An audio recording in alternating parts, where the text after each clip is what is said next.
आज 31 डिसेंबर आहे आणि बरेच जणांचा नॉनव्हेजचा प्लॅन कॅन्सल झालेला आहे. तर मी तयार केलेलं आहे थोडंसं गोडधड असं स्ट्रॉबेरी चॉकलेट बॉल. इतकं मस्त झालंय ना, खूप सुंदर टेस्ट लागते.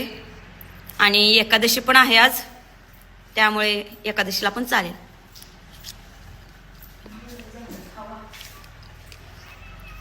खूप मस्त. थोडाफार आंबटपणा असतो स्ट्रॉबेरीतला, तो चॉकलेट मुळे नाहीसा झालाय. आणि मिल्क कंपाऊंड चॉकलेटची तर टेस्ट माहितीच आहे तुम्हाला. खूप मस्त, ट्राय करा नक्कीच. आणि नॉनव्हेजचा प्लॅन नंतर करा.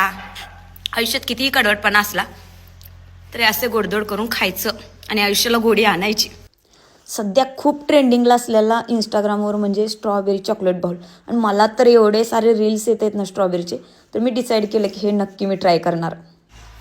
आत्ता सध्याच्याला तर महाबळेश्वर किंवा पुण्याला मला जाणं होणार नाही, पण मला ते नक्की स्ट्रॉबेरीचं ट्राय करायचं आहे. ट्राय करण्यावरनं आठवलं तर सांगायचं असं की जेव्हा मी कुठल्या नवीन डिश ट्राय करते त्यावेळेस बाहेरचे तर सगळे कौतुक करतात, पण आईचं मत असं असतं की खाते गासभर पसारा करते गावभर.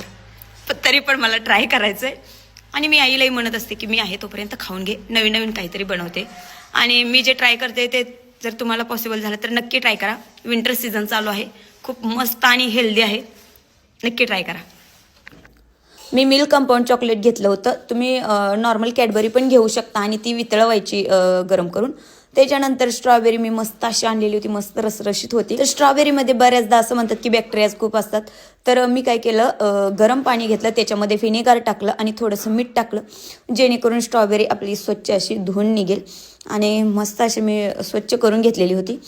तर तुम्ही बघू शकता मी मस्त अगोदर स्वच्छ करून घेतली आणि चाकूच्या मदतीनं व्यवस्थित असं त्याचे पीसेस कट करून. बरेच सारे तुम्ही पदार्थ बनवू शकता, हेल्दी आहेत. ज्यूस पण बनवू शकता, शेक बनवू शकता. तर मी नॉर्मल चॉकलेट बॉल क्रिएट केला होता. तर मस्त असे मी कट करून घेतले पीसेस. त्याच्यानंतर जे आपलं कंपाऊंड चॉकलेट वितळवलेलं होतं, व्हाईट कंपाऊंड पण मी वितळवून घेतलं.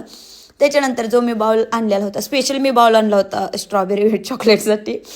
तर मस्त असं मी त्यात बाउलमध्ये ओतून घेतलं स्ट्रॉबेरी. आणि त्याच्यानंतर जे आपलं वितळवलेलं मिल्क कंपाऊंड चॉकलेट होतं ते मस्त ओतून घेतलं. किती भारी दिसतंय, बघितलं की खावंसं वाटतंय. तर त्याच्यानंतर मी व्हाईट कंपाऊंड होतं ते त्याच्यावर ओतून घेतलं आणि रेडी आहे स्ट्रॉबेरी चॉकलेट बाउल. स्वस्तात आणि मस्त आपण घरच्या घरी क्रिएट केलेलं आहे. तर केक रिलेटेड आणि इतर काहीच इन्फॉर्मेशन ऐकण्यासाठी मला नक्की इंस्टाग्रामला फॉलो करायचं, लाईक करायचं. आणि तुम्हाला कशा वाटतात रेसिपीज, कसे वाटतात केक, मला नक्की सांगायला विसरू नका. Thank you for watching. Bye bye.